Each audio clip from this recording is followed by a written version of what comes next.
Willkommen, bienvenue, welcome pour une nouvelle vidéo. Tching tching. Ce n'est pas un vin chaud de trêve, même si j'aurais bien aimé boire un petit Glühwein, mais un café noisette. On se retrouve pour que je vous parle de toutes mes lectures du mois de novembre.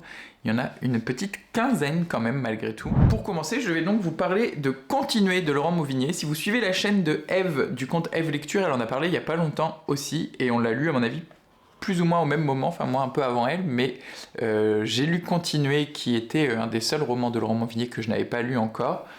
Je l'avais pas lu parce qu'en fait j'avais eu des retours qui étaient plutôt négatifs sur celui-ci, et c'est vrai que du coup ça me tentait pas trop, et j'avais peur qu'il y ait un côté trop de développement personnel, parce qu'en fait on va suivre une mère et son fils.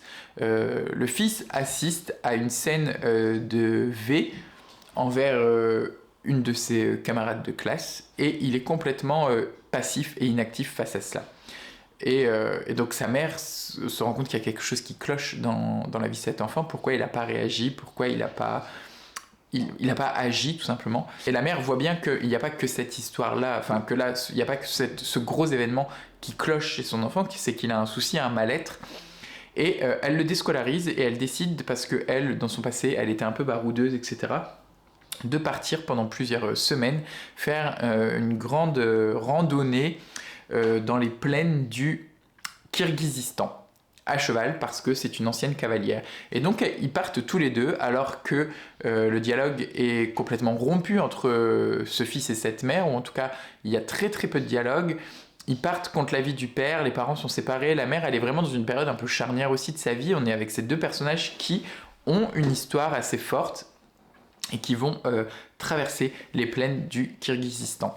J'ai eu très souvent peur que, justement, même à la lecture, hein, que le bouquin tombe dans cette facilité de la haine des autres, de la haine raciale, je veux dire, dans le sens où c'était un peu gros. Le bouquin date de 2006, il me semble, venu de la lecture d'un article du Monde en 2014. Non, j'allais dire qu'on était vraiment dans le post-2002, Le Pen au second tour maintenant. Mais il y a un peu des airs de ça, mais en fait, il y a quand même l'écriture de Laurent Mauvigné qui rattrape le tout, qui traite très bien justement ce sujet, que ce soit sur le fond ou sur la forme. C'est très très beau. On est vraiment plongé dans ces plaines, ces grandes étendues, ces montagnes, avec les peuples qui y vivent, les peuples nomades avec leurs chevaux. Et petit à petit, la relation entre la mère et le fils s'améliore, sans pour autant que ce soit Cucube la praline en mode développement personnel.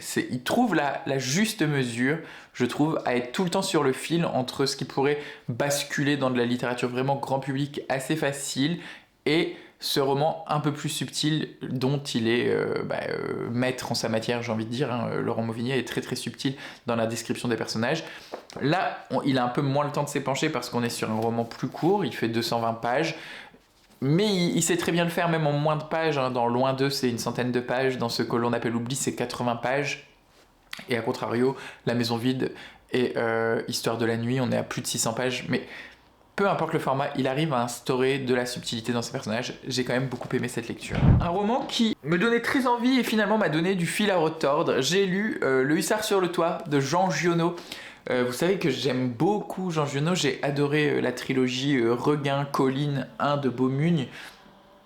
Ce folklore provençal, presque du réalisme magique dans cette trilogie, moi m'avait vraiment conquis. Il fait partie de ces deux auteurs espagnols de la province et du sud français qui me font voyager et dont j'aime vraiment la plume et la façon de narrer. Là, on est dans un roman qui fait partie d'un plus gros cycle, mais en fait, on peut le lire plus ou moins, de façon plus ou moins éparse. Je crois qu'il y a 6 romans au total, mais tu peux très bien lire que Le Hussard sur le toit. Il doit y avoir Le Bonheur fou, Un roi sans divertissement. Enfin, tout ça sont des romans un peu plus historiques qui se passent au moment de l'unification italienne. En tout cas, pour le coup, là, c'est juste avant. Et je dois vous dire qu'il m'en reste pas grand chose, à part que j'ai trouvé ça assez fastidieux. On est dans un truc qu'on nous promet en fait un peu un roman de cap et d'épée, où on va suivre Angelo, qui est un hussard, qu'on comprend que il est italien, enfin on sait qu'il est italien, mais qu'il a plus trop le droit de citer en Italie, ou en tout cas dans sa ville italienne, vu que le royaume d'Italie n'est pas encore réunifié. Donc dans le coin d'Italie d'où il vient, il est un peu exilé et il erre sur les routes de France, jusqu'à ce qu'il arrive à Manosque. Et en fait à Manosque, il y a une grosse épidémie de choléra. Et pour survivre, il va devoir aller se cacher sur les toits parce que, en gros, il y a un peu que là-bas où où il peut être sain et sauf. Et partout sur le territoire autour de Manos, qui est dans le sud, il y a des checkpoints. Et en fait, tu peux aller nulle part parce que dès que tu passes un checkpoint, en gros, on te fout en quarantaine pendant 40 jours. Et tu peux sortir et vivre que si tu... Et tu peux... continuer à circuler que si tu sors vivant de cette quarantaine, chose qui n'arrive que très peu parce que l'épidémie est telle qu'en quarantaine, tout le monde tombe malade et meurt. Donc on va être avec Angelo qui va faire la rencontre d'une jeune femme dont j'ai malheureusement oublié le prénom et qui elle aussi est un peu sur les routes et qui essaye de regagner, c'est une dame de bonne société, une aristo quoi, qui essaye de regagner son château, son manoir, pour pouvoir être en sécurité. Et donc ça va être cette aventure entre ce hussard un peu exilé au banc de la société et cet aristo qui essaye de passer entre les mailles du filet pour retrouver sa maison. Les deux, le personnage par exemple de cette femme est très très, comme on le dit de nos jours, badass. Elle sait se battre, elle ne se laisse pas faire, elle a du courage, elle a du panache. Angelo, le hussard, est lui aussi un très bon combattant. Il a une gouaille qui lui permet de s'extirper de certaines situations. En soi, il y a plein de passages qui sont vraiment très très chouettes où on est vraiment dans ce roman de cap et d'épée. Et à côté de ça, il y a aussi des passages très très longs. Le bouquin fait 480 pages, ressenti pour moi pas le double mais pas loin. Il y a des longs passages où il se passe pas grand chose, où c'est vraiment très descriptif, très... Voilà, les gens meurent, le nombre de morts du choléra que Angelo côtoie, qu'on essaye de sauver tant bien que mal, etc. est très très très important, assez redondant. Donc en fait, si on m'avait retiré tous ces passages qui m'ont ennuyé, j'aurais vraiment passé un excellent moment avec un roman d'aventure, de divertissement, tout ça. Mais c'est pas uniquement ça, c'est aussi Jean Genot, et en fait c'est pour ça...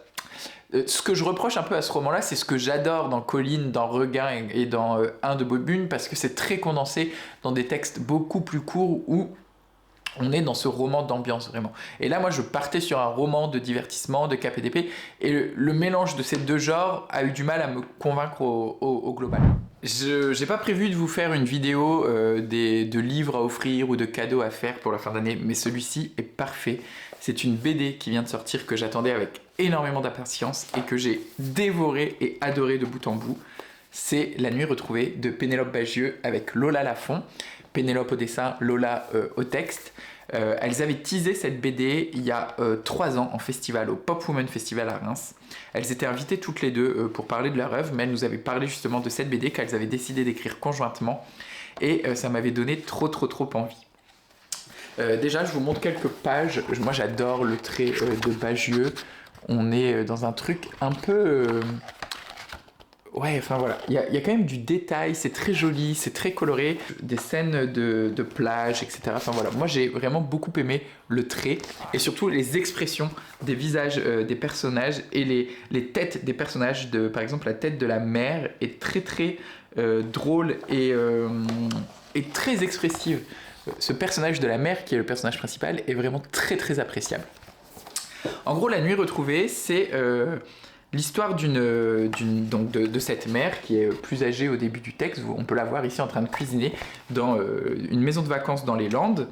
Et elle est avec ses 3 enfants qui sont jeunes adultes. Ouais, ils doivent être entre la vingtaine et la trentaine, quoi. Et c'est l'anniversaire de la mère, et donc ils se sont tous retrouvés pour manger tous ensemble.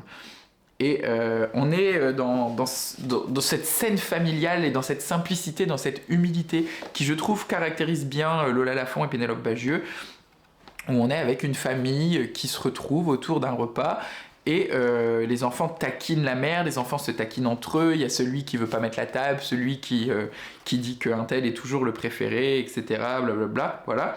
Et cette mère qui est assez réservée, qui, on voit bien, a donné beaucoup tout au long de sa vie pour ses enfants, pour que ses enfants réussissent. Il y a eu un divorce, donc elle s'est retrouvée seule avec les 3 enfants, et elle a vraiment sacrifié beaucoup de choses dans sa vie pour ses enfants. Et au moment de ce repas, on apprend que lors d'un certain été où elle était seule dans cette maison de vacances avec les 3 enfants, il lui arrivait une histoire. Et on va être avec la fille de cette mère qui est donc qui a, je vous dis, la vingtaine ou la trentaine, qui va essayer de titiller sa mère pour qu'elle lui raconte cette histoire.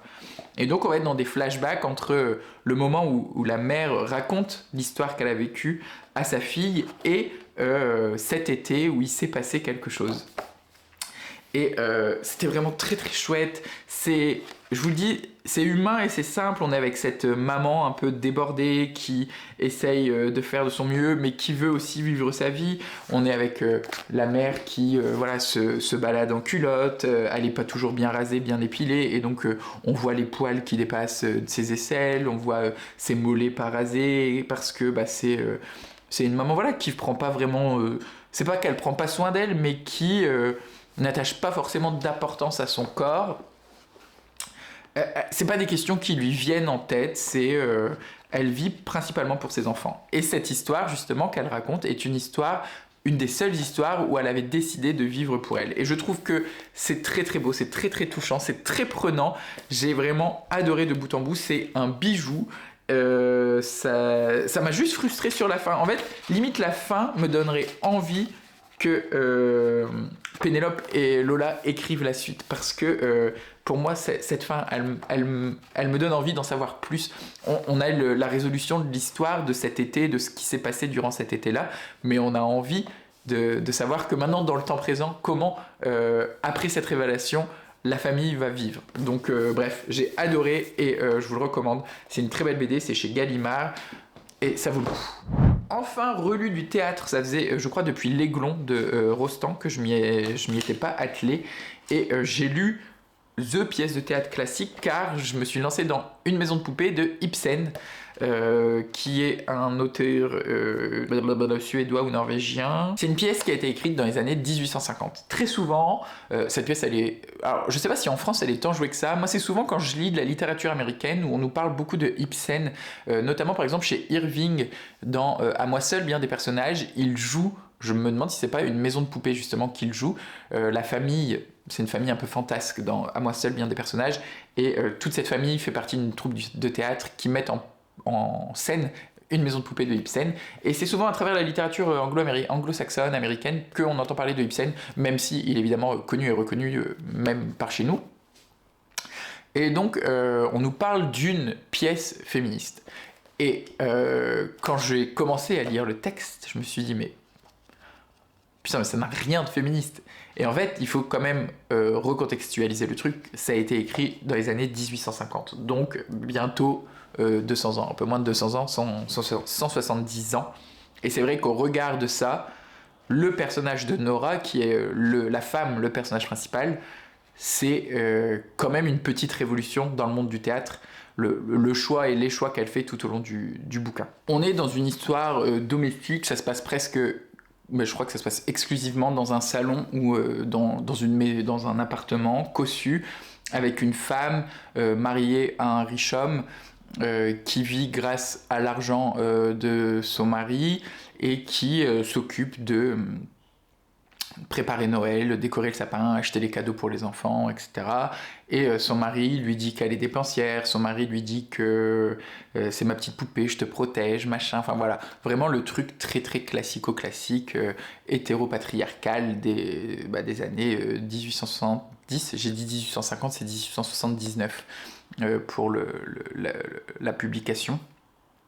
Et en fait, donc bref, le côté féministe, oui, il existe dans le contexte. C'est vrai que de nos jours, mis à part la scène de fin, le reste peut vraiment nous faire grincer des dents. Ce qui m'a le plus dérangé, c'est qu'en fait, moi, quand je lis du théâtre, c'est vrai que je suis peut-être plutôt habitué au théâtre français, où on a quand même un sens du verbe, et peut-être que là, on le perd dans la traduction, un sens du mot, de la phrase, J'ai l'habitude aussi de lire du théâtre en alexandrin, donc là on n'est pas du tout là-dedans. Du théâtre à monologue, du théâtre à grande tirade. Là pareil, on n'a presque pas de tirade, il me semble. Je crois qu'il n'y en a pas du tout même. Enfin, j'ai pas souvenir d'une grande tirade qui m'a marqué. On est dans un texte qui est quand même assez plat, assez lisse. Alors je pense que ça laisse une certaine liberté à en faire des mises en scène contemporaines, parce qu'il y a très très peu de didascalie. Je me demande si même en début de scène ou en début d'acte, on a vraiment beaucoup d'informations sur comment sont les pièces. J'ai un gros doute. Ouais, oui, si au début de l'acte 1, il y a quand même une grande description de comment est la maison.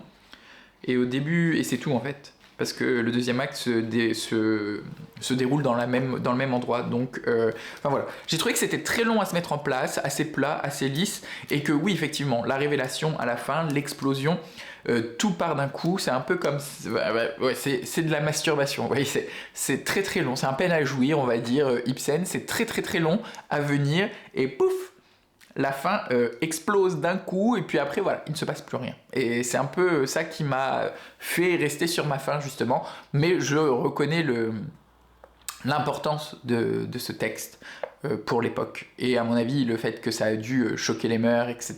et bousculer le monde théâtral, le monde littéraire, la société, du fait de cette femme asservie qui, malgré tout, arrive à se libérer de façon assez théâtrale, puisque c'est une pièce de théâtre. J'ai lu un texte dont je ne vais pas pouvoir vous dire grand chose, j'ai l'impression. Ça s'appelle Ma mère rit et c'est de Chantal Akerman. C'est disponible dans la collection L'Imaginaire Gallimard. Chantal Akerman est une grande cinéaste belge. J'ai vu qu'un seul film d'elle et qui est vraiment absolument pas représentatif du reste de sa cinématographie.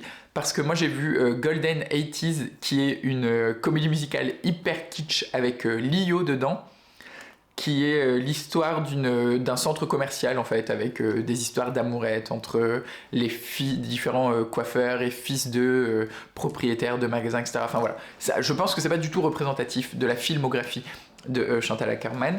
Et donc dans Ma mère rit, c'est un peu c'est un carnet, c'est un journal, et moi j'aime beaucoup la lecture des journaux et des carnets intimes. Alors pas si intime vu que là elle a quand même décidé de le publier, mais voilà.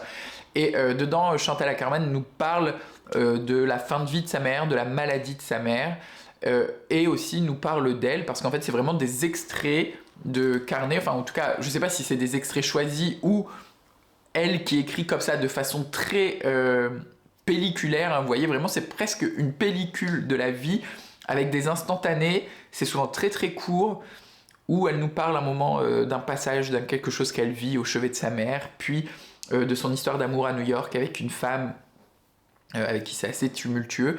Et voilà, c'est comme lire vraiment En plus, moi, vu que je connais très peu la filmo et la vie de Chantal Akerman, j'avais l'impression de lire le journal intime d'une personne que je ne connaissais pas. Ça m'a pas dérangé, j'ai trouvé que c'était un peu redondant, notamment sur la maladie de la mère, enfin voilà. En plus, sa mère est mourante, et au bout d'un moment, j'étais en mode...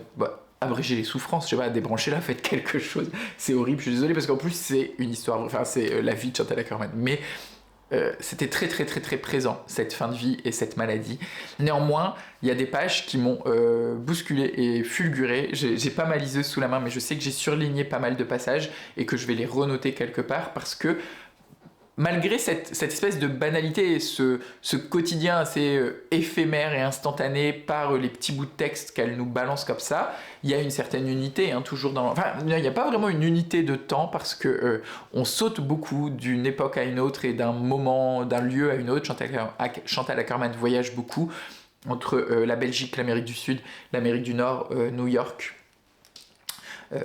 Voilà, parce que sa mère étant malade, on la transfère d'endroit en endroit, là où se trouve sa famille en fait. Donc Chantal Akerman est parfois à New York, la sœur de Chantal en Amérique du Sud, la mère habite en Belgique, enfin voilà. Donc on voyage un peu entre ces trois endroits-là à des époques différentes. Du coup on se rend même plus compte parfois à quel moment, à quelle étape de la maladie de la mère on se trouve, parce que c'est un peu brouillon. Ouais, c'est pas tant un journal intime, c'est plus même un cahier de brouillon. Il y a un intérêt littéraire, il y a un intérêt... Ouais, il y a vraiment un travail littéraire sur ce carnet qui, de ce que j'en ai lu apparemment, est très représentatif pour le coup du reste de la filmographie de Chantal Akerman, qui est vraiment très comme ça, avec ses petits passages, ses petits épisodes, ses petits sauts, ses petites ellipses et tout. Donc ça m'a donné par contre extrêmement envie de regarder d'autres films de l'autrice que celui que j'ai déjà vu. Un roman que je m'étais acheté sur Gibert et qui m'attirait beaucoup profondément et qui m'a malheureusement laissé quoi. Ça s'appelle Ce qui t'appartient de Garth Greenwell, qui est traduit traduit de l'anglais parce qu'il habite à Iowa City, mais en fait c'est une histoire d'amour entre un professeur américain qui est venu donner des cours à Sofia en Bulgarie. Le professeur américain va entretenir une relation avec un prostitué bulgare. Et le bouquin est découpé en 3 parties. Donc la première partie, c'est la rencontre entre le professeur et le prostitué. Et la deuxième partie, je crois que c'est sur la mère, il me semble, du... j'ai un doute. La mère ou le père du professeur. En fait, c'est ça qui m'a gêné, c'est que le bouquin est divisé en 3 parties et qu'on dirait que les 3 parties ont peu de liens les uns avec les autres. C'est comme si c'était 3 nouvelles qui avaient été mises ensemble. Et alors oui, ça fait une unité parce qu'on est avec le même personnage, mais on est vraiment à 3 épisodes différents et avec assez peu de liens entre les trois histoires. Et voilà, non, c'est sur son père. En gros, le personnage principal vient de l'Amérique profonde, famille homophobe, donc se donner des cours à Sofia en Bulgarie, venir émigrer en Bulgarie est aussi un peu un moyen de quitter un milieu pauvre de cette Amérique profonde homophobe, une fuite. Et donc la deuxième partie de ce texte est justement sur la relation entre ce père homophobe et le professeur. Et ensuite, la troisième partie, qui s'intitule La vérole, parle de maladies sexuellement transmissibles. Et donc, forcément, quand on côtoie, qu'on a une relation avec un travailleur du sexe homme, c'est des questions qu'on se pose et que l'on a. Et c'est un texte qui est très très littéraire, très écrit, très très dense. Voilà, je vous montre quelques pages, il n'y a quasiment aucune respiration, c'est vraiment des blocs de texte assez soutenus. Et qui, alors, est-ce que c'est du fait de la traduction, mais pourtant c'est traduit de l'anglais, donc en général on n'a pas vraiment cette distance avec la traduction de l'anglais, ou par justement le parti pris de l'auteur. Je trouve qu'il y a beaucoup de distance entre les personnages et entre le lecteur. C'est pas hyper généreux, c'est pas hyper inclusif. Moi, je me suis pas senti concerné, et pourtant, on est dans des sujets quand même qui sont plutôt ma came et ma tasse de thé. Le travail du sexe, les relations homosexuelles, le rejet du milieu duquel on provient. Enfin voilà, c'est recommandé par Édouard Louis. Vous savez que je ne pense pas que du bien d'Édouard Louis, mais on est dans des catégories socio-pro et des milieux socio-économiques d'appartenance et de provenance assez semblables. Donc voilà, c'est des choses dans lesquelles en général j'arrive à m'identifier, et alors là pas du tout. Donc voilà, en fait je pense que c'est la forme beaucoup plus que le fond qui m'a dérangé.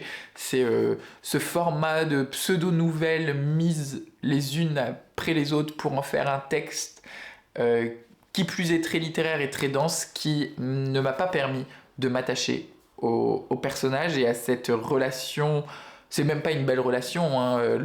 Il y a beaucoup de... Il n'y a pas vraiment de sentiment d'ascendance hiérarchique ou de position, même si on est avec un professeur, donc qui a quand même une position, et un travailleur du sexe qui n'est pas un de ses élèves d'ailleurs, mais qui est en position de soumission parce qu'il n'a pas d'argent, parce qu'il est pauvre, il est précaire, il n'a pas de quoi se soigner, donc il est vraiment toujours très demandeur envers le professeur, en argent, en soins, en aide, en repas, tout ça.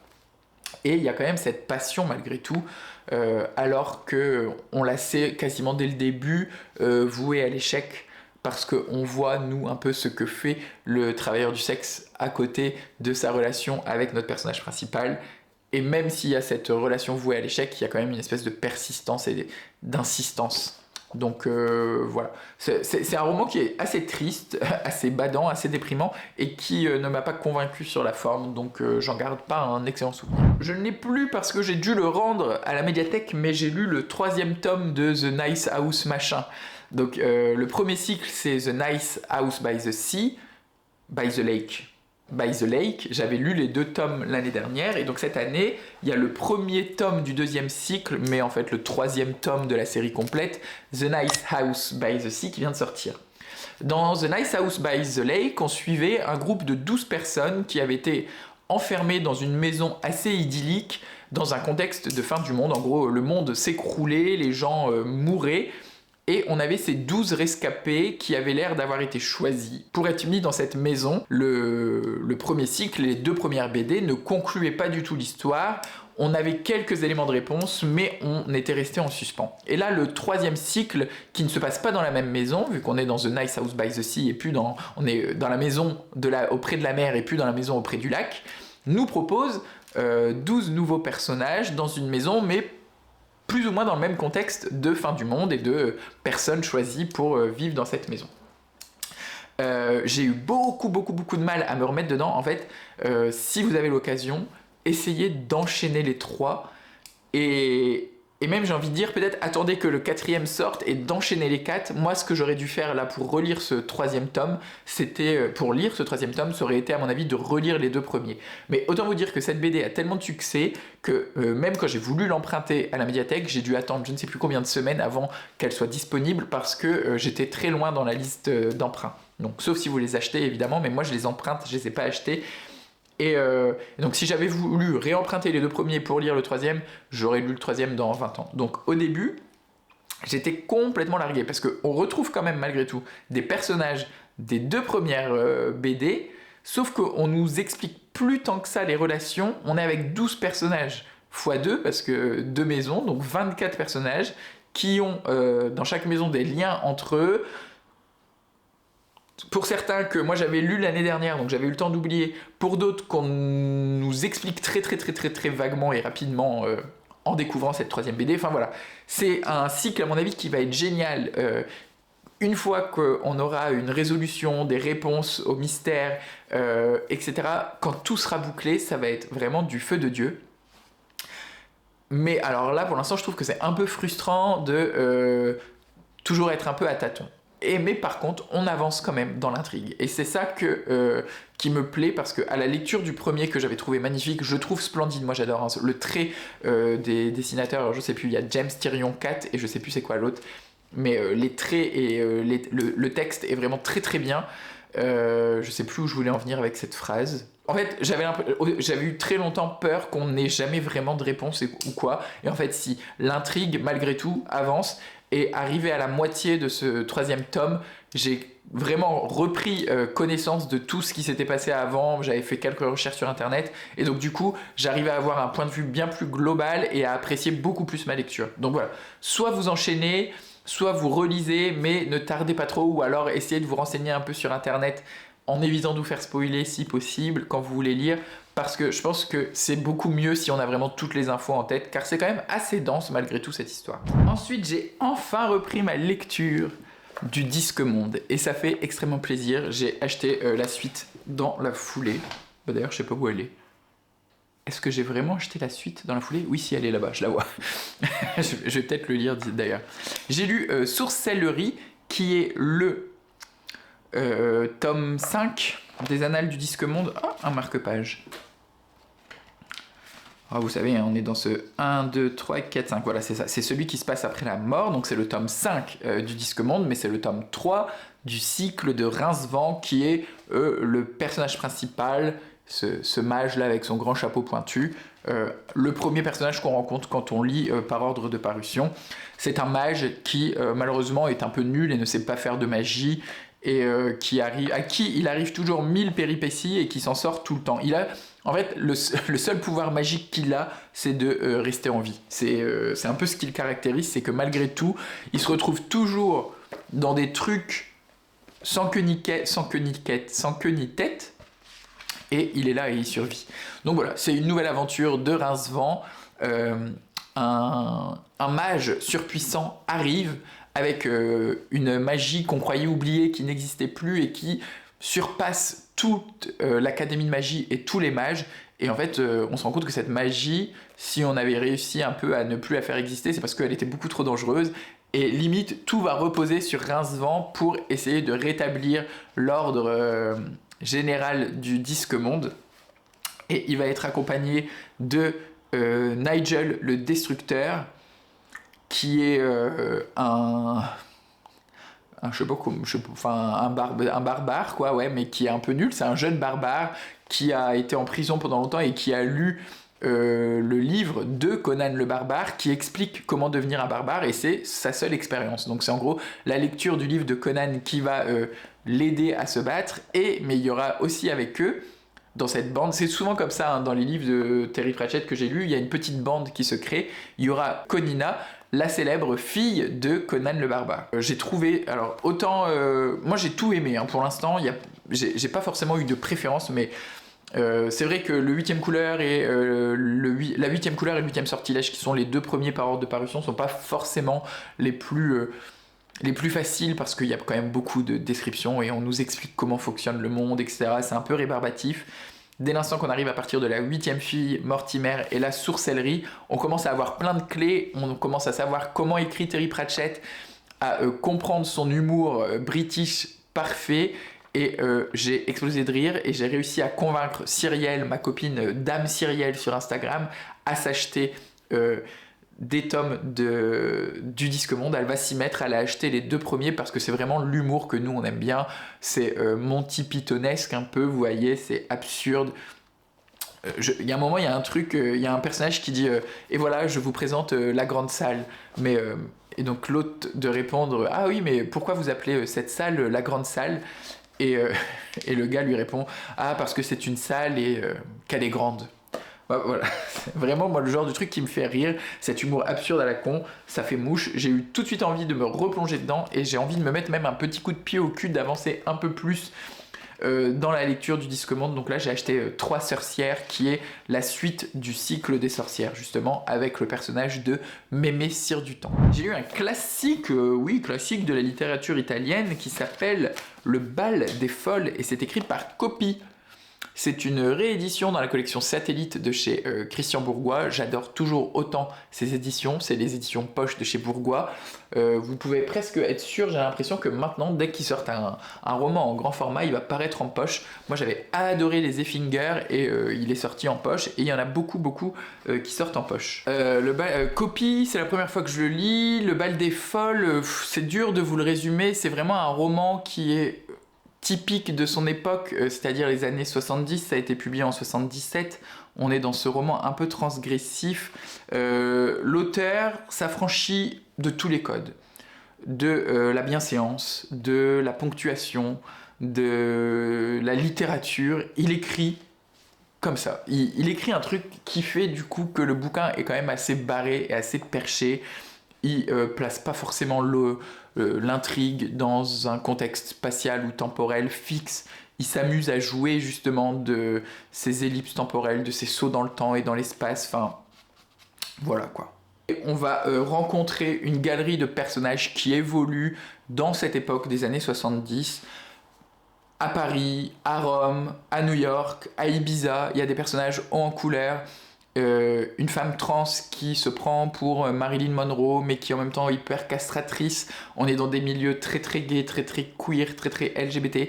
Ça se permet des tas de choses, j'ai l'impression, que l'on ne se permet plus sans pour autant être comment dire, mal vu, mal perçu en 2025. Je trouve que il va loin, pas dans la critique, mais dans son écriture et dans sa volonté de faire passer son histoire, qui la politise un peu malgré tout, mais je pense que c'est vraiment pas le but premier de l'auteur. On est avec un écrivain argentin qui est peu ou prou Copy, en fait. C'est quasiment biographique, mais tellement perchos que ce n'est pas autobiographique, c'est de l'autofiction délurée, en gros, j'ai envie de dire, où on sait pas ce qui est vrai ou ce qui est pas vrai. On croit que des fois des personnages sont morts, mais au final ils sont apparemment toujours vivants, ou alors c'est parce que on nous a raconté leur mort avant de nous raconter sa vie, etc. Enfin, c'est une expérience de lecture qui m'a plu parce que c'est assez court et il y a toute une postface qui est très bien faite grâce à cette réédition, et c'est pour ça que c'est vraiment cool que Bourgois réédite. C'est postfacé par Thibaut Croisy et la postface réactualise vachement et repositionne ce texte dans les années 70 mais aussi dans notre époque, et c'est ça qui m'a encore fait plus apprécier la lecture. Donc Si tout ce que je viens de vous dire vous parle, n'hésitez pas, mais je sais que c'est le genre de texte qui, évidemment, ça paraît. Je vous conseille pas d'offrir ça à Noël à votre oncle, quoi. Ouais, la nuée retrouvée, peut-être pas non plus, quoique ça pourrait lui faire du bien parce que c'est quand même assez féministe et engagé, mais à votre tante en tout cas. Mais bref, ça, offrez-le à une tata, mais à une tata comme moi, quoi, pas une tata, tata Denise. Un texte que je l'ai commencé, j'ai lu le premier essai, c'est une collection d'essais. J'ai lu le premier essai qui s'appelle Une question de classe, qui fait 56 pages, et j'ai envoyé un message à ma copine Momotte. Je lui ai dit, Momotte, je vais lire la meilleure lecture de mon année, tu vas adorer toi aussi, achète-le, c'est sûr que ça va être 5 étoiles, j'ai adoré, c'est génial, voilà. Au final, non, mais c'est quand même une excellente lecture, vraiment. Quel plaisir. J'ai lu Pau à propos de sexe, de classe et de littérature de Dorothy Allison. Dorothy Allison, dont j'avais adoré le roman autofictionnel également, l'histoire de Beaune, qui était l'histoire d'une jeune fille qui se découvre lesbienne dans l'Amérique profonde dans les années 50. Et là, Dorothy Allison est plus âgée, c'est un corpus d'articles ou de textes ou d'essais qu'elle a écrits, je sais pas combien il y en a dedans, mais au moins une vingtaine, vous voyez. Je vais vous donner quelques titres d'essais qui vont vous donner, même si le titre est assez explicite, un sexe, classe et littérature, mais une idée des thèmes abordés, une question de classe, stratégie du fusil de chasse, le démon des armes, non pas comme un étranger, écrire le sexe, l'importance et la difficulté, puritaine, perverse et féministe, son corps à elle, le mien et le sien à lui, théorie et pratique du god ceinture, histoire personnelle du porno lesbien, enfin voilà. Moi, tous les textes qui ont parlé de classe et de littérature m'ont touché en plein cœur. Vraiment, le premier essai, j'aurais pu surligner les 50 pages et j'ai corné au moins 5 ou 6 pages dans ces 50 pages. Tellement je me sentais proche de l'autrice, je comprenais tout ce qu'elle me disait et j'adorais ce qu'elle disait et elle le disait tellement bien. Elle parle beaucoup du fait d'être lesbienne, qu'est-ce que ça implique, beaucoup de théorisation autour de l'orientation sexuelle, du genre et tout ça qui m'ont un peu plus laissé de côté. Mais dès qu'elle revenait sur des vraiment purement de la littérature, mais même quand elle parle d'écrire sur le porno lesbien, je trouve que c'est hyper intéressant parce que c'est des choses sur lesquelles je suis pas du tout au fait et ça m'a permis d'apprendre plein de choses. Et enfin voilà, bref, j'adore Dorothy Allison.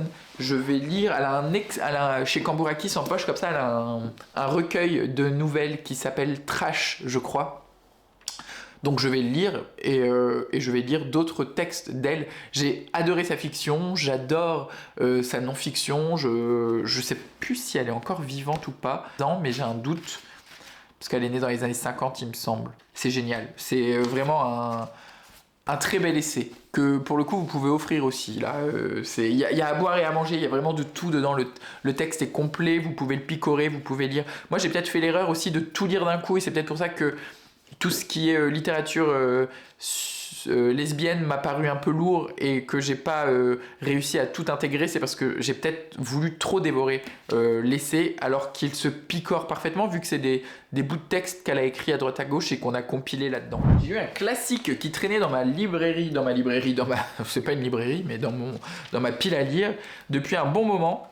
Et qui s'appelle Le Grand Maune de Alain Fournier. Donc moi là je l'ai au livre de poche. Ça m'a beaucoup fait penser à La Mare au Diable de George Sand. Et en plus ça se passe plus ou moins dans la même région.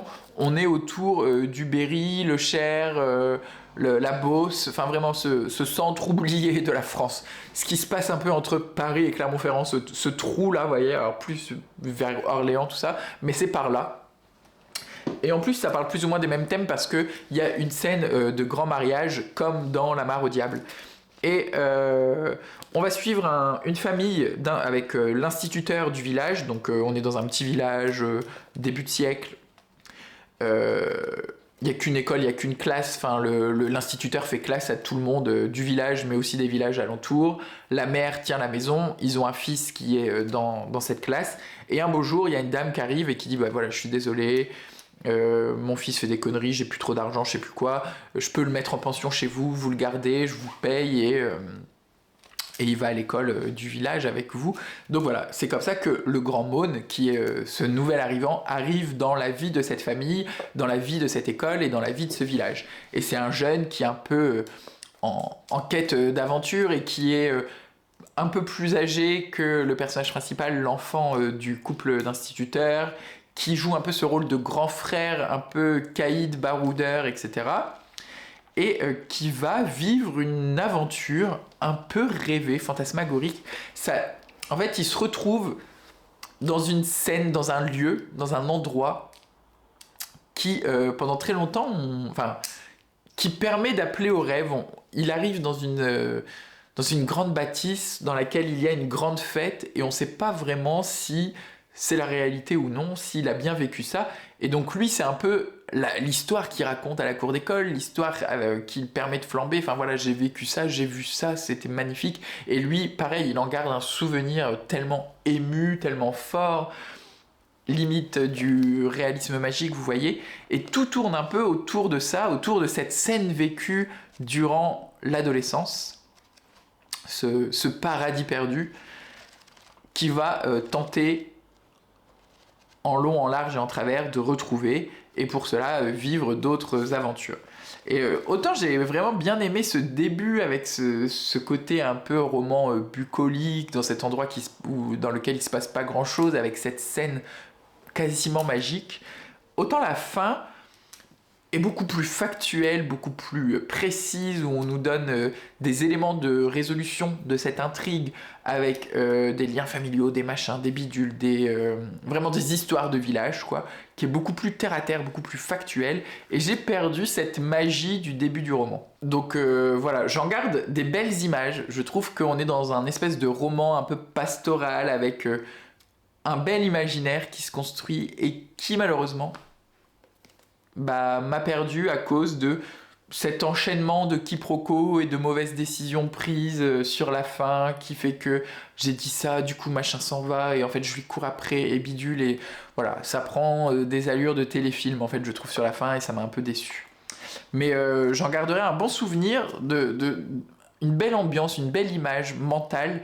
Et c'est un peu aussi le message, vous voyez, ce château perdu et ce paradis perdu qui nous fait un peu penser à cette enfance qu'on idéalise tout le temps et vers laquelle on a envie de revenir et qu'on fait un peu tout pour essayer de la retrouver. C'est une belle image de ça, une belle métaphore de ça. Parfois, je suis têtu et je m'entête dans des trucs, je persiste alors que je ne devrais pas. Et je pense que là, ça a été la fois de trop. J'ai lu Nom d'une pipe de Nadine Monfils et les folles enquêtes de Magritte et Georgette. Je me suis fait complètement avoir par le fait que ce soit Magritte qui mène l'enquête parce que j'aime bien ce que propose Magritte, j'aime bien la peinture de Magritte, le dadaïsme, l'absurde, etc. Tout ça. Et donc voilà, on est donc dans le Bruxelles des années 1950. Une jeune femme est retrouvée morte et évidemment Magritte est pas très très loin et il va se mettre à mener l'enquête. Et en plus, il est très pote avec le flic qui doit mener l'enquête. C'est ce qu'on appelle du cozy mystery, cozy murder, etc. Et la femme de Magritte est là. Et la femme de Magritte, elle est là, elle est à la maison, elle fait à manger à Magritte, elle fait tout pour que Magritte ait une belle vie bien posée, bien cossue. Mais lui, il est tellement amoureux d'elle qu'il lui raconte tout, vraiment, c'est l'histoire d'amour parfaite entre eux deux. Et donc, ils vont mener l'enquête tous les deux. Lui va avoir le droit de sortir de chez lui, de mener l'enquête en dehors de la maison. Elle va le faire depuis chez elle, quoi. Si on en restait avec ce cosy mystery un peu mielleux, un peu... voilà, cette histoire d'enquête un peu fun, un peu drôle, qui casse pas trop pattes dans un canard. Bon voilà, je me suis dit, je me suis fait pigeonner, ça coûtait 9,90€, c'était pas si cher. Voilà, j'aurais lu, j'aurais vu, je serais reparvenu. Mais alors, le bouquin, je me dis, je le lis, je sais très bien que le bouquin il est sorti il y a pas si longtemps que ça, je crois que c'est 2020 ou un truc comme ça, ça a moins de 5 ans, 2021. Et pourtant, je lis le texte et je me dis, c'est pas possible que ce soit écrit en 2021. J'ai l'impression que c'est un bouquin des années 1980. C'est grossophobe à souhait. Il y a eu un personnage, j'ai pas corné, il y a un personnage qui a de l'embonpoint, qui est gros, un personnage gros, et tout le long du bouquin où on va parler de ce personnage, Ce personnage n'aura aucun intérêt dans l'histoire, n'aura aucun intérêt dans l'intrigue, il sera juste là pour être gros. C'est une femme, on va dire qu'elle est mal habillée, on va dire qu'elle est grosse, on va dire que rien ne lui va, que les fringues qu'elle porte ne lui vont pas, que ça ne la met pas en valeur. Franchement, et c'est pas du tout critiqué, c'est pas remis en question ou quoi que ce soit, c'est un personnage gros avec de la grossophobie dans le bouquin.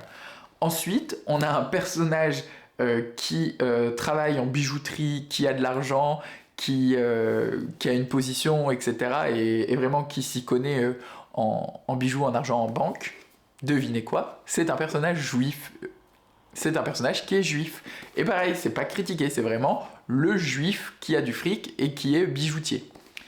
À un moment, on parle d'homosexuel, et alors je sais plus le terme utilisé, mais en gros, il y a un des deux personnages qui dit « Ah ouais, les tapettes ou les pédales », et l'autre personnage avec qui elle parle, on dit « Non, mais on dit plus ça, on doit dire homosexuel, ça se passe dans les années 50 ». Oui, mais on s'en fout, on est entre nous, on peut dire que c'est des tapettes ou des pédales. Et pareil, en fait, c'est presque... Ben voilà, c'est des tapettes et des pédales. Je trouve que... Je sais pas, mais vraiment... déjà, je trouve ça étrange que ça passe en comité de lecture, que ça passe à travers les mains d'un correcteur, d'un éditeur, etc. Et que personne se dit... Bon, bah ok, t'en mets un parce que tu te dis c'est dans les années 50, donc bon, le cliché du juif. Ou alors les PD. Ou alors les tapettes. Ou alors la grossophobie. Mais encore, non, même pas. Parce que autant... le cliché du juif et des homosexuels dans le contexte de machin années 50, même si c'est pas forcément discuté, tu peux te dire elle a voulu vraiment ancrer son bouquin, même si c'est absolument pas nécessaire à l'avancée de l'histoire dans aucune des trois situations que je viens de vous citer. Mais là, elle met les trois situations non nécessaires, une grossophobe, une homophobe, une antisémite, et personne ne dit rien. Et on est, je crois, à l'heure actuelle, au 4e ou 5e tome de cette histoire. What the fuck. Vraiment, Et en plus de ça, alors l'histoire, c'est vraiment que la résolution, que des heureux hasards, que des coups de chance, et une sauce... une tropézienne triple crème de clichés belges, mais vraiment que ce soit dans les accents, dans les expressions utilisées, dans les plats que les personnages mangent, dans les boissons que les personnages boivent, tout nous crie « Vous voyez, ce sont des Belges en Belgique, à Bruxelles, ville belge, et Magritte était un auteur belge, et du coup il mangeait que des plats belges, et de la Belgique jusque-là, j'en pouvais plus. Vraiment, c'est... Le seul mérite que ça a, c'est que ça se lise en ça fait 300 pages, mais en 2 heures, t'as lu le bouquin, quoi. Ensuite, il faut que je mette le turbo. Vous allez encore avoir une vidéo de 50 minutes. Bah écoutez, hein, ça vous changera des 1000 vlogmas où on ouvre 12 calendriers de l'Avent inutiles et moches et cons. Bref, pardon. J'ai une petite haine des vlogmas en ce moment. Mais voilà, c'est une vidéo qui parlera pas de consommation, mais de lecture. Aussi fou que cela puisse paraître. Qu'est-ce que j'ai lu? J'ai lu Sauvagine. Sauvagine de Gabriel Filto Shiba. Je sais pas si vous vous rappelez, il y a 2 mois de ça, j'ai lu En Cabané. Je vous ai fait une critique assez acerbe de En Cabané, que j'avais trouvé vraiment plutôt mauvais et mal écrit. Et pas du tout féministe, là où on nous vendait un bouquin féministe. Et alors là, pour le coup... J'ai bien fait de persister. Vous voyez, parfois, mon entêtement a du bon parce que je me disais, ça a quand même beaucoup de succès. Là, il y a un coffret d'ailleurs, si cette histoire de... En gros, ça se passe dans le Kamouraska, donc dans le nord du Québec. Région reculée, dans la nature, faite de petites cabanes, de gens qui vivent en quasi-autarcie avec la nature autour d'eux, machin, etc. Il y a 3 romans, donc Encabané, Sauvagine et Bivouac, et un très beau coffret vient de sortir. Donc, ça peut être un beau cadeau de Noël. Même si, moi je vous le dis, le premier, je le trouve plutôt mauvais, En Cabané. Donc ça se passe dans... C'est pas une suite directe, vous pouvez le lire sans avoir lu le premier, c'est juste qu'en fait, le personnage du premier bouquin dans En Cabané arrive à la moitié de Sauvagine. Et donc, vous avez peut-être un peu moins de background sur l'histoire du personnage si vous n'avez pas lu le premier, mais ça vous empêche pas de comprendre celui-ci. Donc bon, vous pouvez aussi faire l'impasse sur En Cabané, que, encore une fois, je vous le dis, je trouve mauvais. Mais donc dans Sauvagine, on va suivre une jeune femme, Raphaël, qui est garde forestière, donc elle vit dans une cabane isolée, et en gros elle doit réguler la chasse, elle doit vérifier qu'il n'y a pas trop de pièges, ou que ce soit des pièges réglementaires, vous savez, qui tuent directement mais qui ne blessent pas les animaux, enfin voilà. Et elle est très contente de sa vie, elle vit loin des hommes, elle voit pas beaucoup d'hommes, à part les chasseurs qu'elle contrôle assez régulièrement. Et un jour, elle a une chienne, et sa chienne disparaît. Et elle va la retrouver prise dans un piège, dans un collet qui n'est pas réglementaire. Et donc elle va réussir à la libérer, à sauver sa chienne. Et à partir de ce moment-là, il y a une montée en tension dans toute la première partie, la première moitié du texte, où je me dis, on va tourner au thriller, dans le roman noir, où on a l'impression qu'il y a cette histoire de traque et de chasse, tant par les animaux, parce qu'on est avec des chasseurs, mais aussi de cette jeune femme seule au milieu de la forêt, dont c'est le métier, et qui a l'air d'avoir les armes pour se défendre, etc., mais malgré tout reste une femme seule au milieu d'une étendue vide, ou au pire avec des hommes probablement dangereux, parce que chasseurs, etc. Et j'ai dévoré cette première moitié, j'ai adoré vraiment, j'étais corps et âme dans le bouquin, parce que pour le coup c'était pas faussement féministe comme le premier, c'est toujours un peu gros je trouve, il y a quand même des gros poncifs utilisés par l'autrice qui sont là pour te dire, regarde, lis cette phrase toi lecteur et vois à quel point j'écris un roman féministe sur une jeune femme qui vit seule dans la forêt et qui s'en sort et qui est trop forte, et en plus elle est badass machin. Je trouve que là c'est toujours le cas, moins que dans le premier, parce que dans le premier elle nous disait ça, mais en même temps elle nous disait j'ai envie de baiser, je veux voir un homme, il me manque un homme, c'est très bien de vivre seul, mais c'est dur de survivre sans avoir un homme. Bref, là c'est pas le cas pour le coup.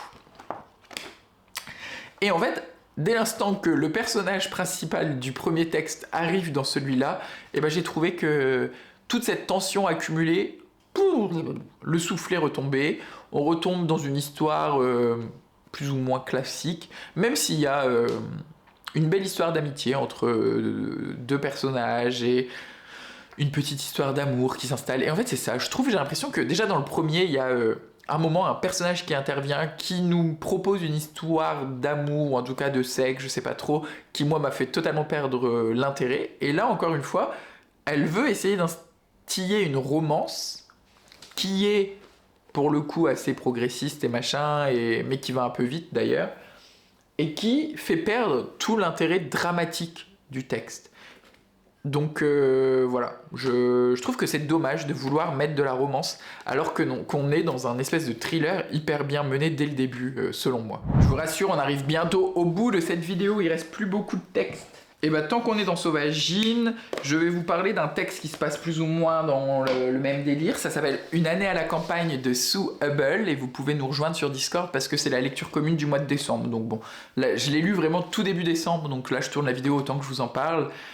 Une année à la campagne, c'est une autobiographie, un mémoire de Sue Hubble, qui est biologiste et qui, avec son mari, un jour décide de quitter la ville et de prendre une petite baraque dans les Ozarks. Alors je sais plus dans quel coin des États-Unis ça se passe, mais c'est une région assez reculée, où elle vit en quasi-autarcie aussi, et où elle va se mettre à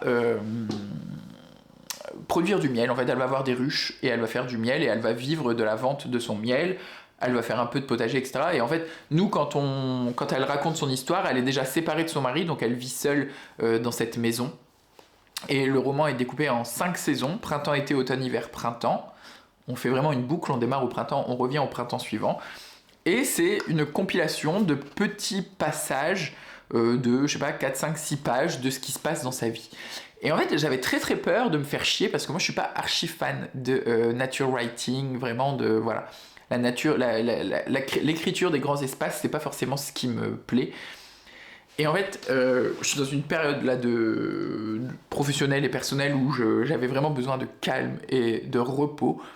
Et c'est la lecture qui est arrivée au moment parfait dans ma vie, parce que je me posais, je lisais un chapitre ou deux, et ça m'apaisait, mais totalement, sans pour autant que je trouve que ce soit langoureux, contemplatif, chiant. Elle arrive à rendre cette vie à la campagne tellement vivante que c'en est, je sais pas, elle a fait de la magie, je trouve, parce que des fois elle te parle de, je sais plus, c'était une espèce de chenilles, ouais c'est ça, c'est les chenilles processionnaires, et en gros il y a un espèce de, elle est biologiste, hein, donc elle parle beaucoup d'animaux, d'espèces animales, etc.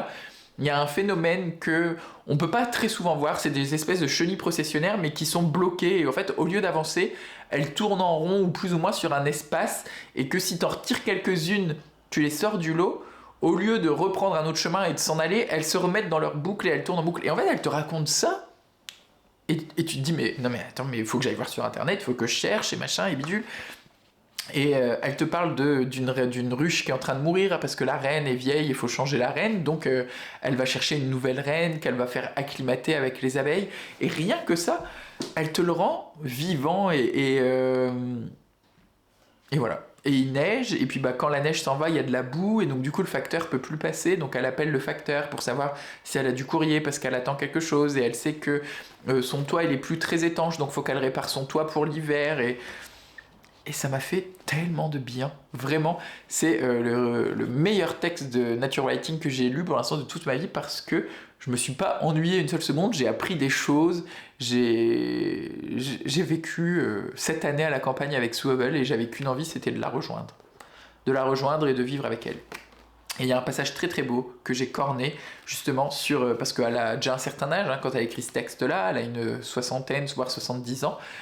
Et donc elle parle du fait de la nidification parce qu'elle porte plus trop d'intérêt à faire le potager, à mettre sa maison en ordre, et elle dit ben voilà, parce qu'en fait j'ai un certain âge, mes enfants sont partis de la maison, je n'ai plus de mari parce que je suis divorcée, j'ai plus cette volonté, ce besoin de construire mon nid, j'ai l'impression que je suis plus si importante que ça dans la société. Enfin voilà, cette question de l'agisme et de la nidification qui est un peu en sous-texte tout au long du roman, mais qui prend beaucoup d'espace sur la fin, ou en tout cas elle le discute de façon beaucoup plus frontale avec son lecteur, et c'est ce passage qui m'a vraiment fendu le cœur, et en même temps que j'ai trouvé très très beau. Je poursuis ma lecture de La Croisée des Mondes, et j'ai lu le tome 2, donc La Tour des Anges. Et je suis actuellement en train de lire le tome 3, hein. Vraiment j'ai dû enchaîner, et donc le tome 2 de La Tour des Anges, c'est la suite directe, vraiment direct hein, du tome 1, donc le tome 1 qui se passe dans le Grand Nord, où vraiment on découvre tout ce monde un peu magique, qui ressemble à notre monde, mais qui n'est pas vraiment tout à fait notre monde, et on sait pas trop, enfin voilà.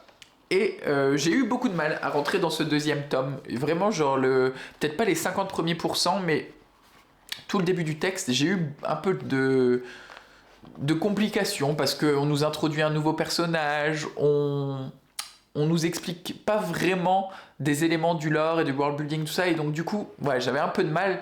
Et en fait, comme dans le tome 1, il y a un moment, un épisode, un passage dans le livre, je pense que c'était aux alentours de 50 à 60%, où il se passe un événement, parce qu'on est quand même dans un roman jeune adulte, donc où il y a des péripéties, etc. Et il se passe un truc, et là, c'est ok, impossible de lâcher. Bam, bam, bam, bam, bam, je m'assois, je lis, je peux plus faire autrement. Dès que j'ai 5 minutes, je reprends le livre, je lis ce qui se passe. C'est vraiment la saga Doudou parfaite. Enfin, Doudou, pas tant que ça, parce qu'il y a quand même des sujets assez graves. Il y a des passages qui m'ont tordu le cœur. Je parlais avec des gens qui ont lu le bouquin, et je leur envoyais des gifs, des emojis de « Ah, pourquoi ça? Pourquoi il se passe ça ?» Vraiment, je suis très investi dans la lecture de La Croisée des Mondes. J'ai commencé le tome 3.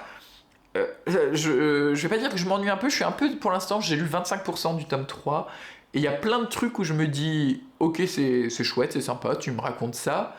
Quel est l'intérêt? Quel est le but ?» Et donc du coup, c'est pour ça, j'attends aussi ce moment, ce basculement qui m'est arrivé dans les 2 premiers tomes où je vais me dire « Ok, tu m'as peut-être raconté tout ça pour en arriver là, et maintenant je vais pas réussir à lâcher le livre. » Mais j'en suis pas encore là, et j'espère que ça va arriver. Mais voilà, on est toujours dans un texte qui a plusieurs niveaux de lecture, que l'on ait 10 ans, 15 ans ou 30 ans comme moi. Je pense que chacun peut y trouver son compte. Une histoire de magie, une histoire de passage, de transition, une histoire plus adulte. Voilà, il faut réussir à lire entre les lignes de Pullman. C'est pas bien dur, hein, je vous dis, faut réussir à lire entre les lignes de Pullman, c'est faisable.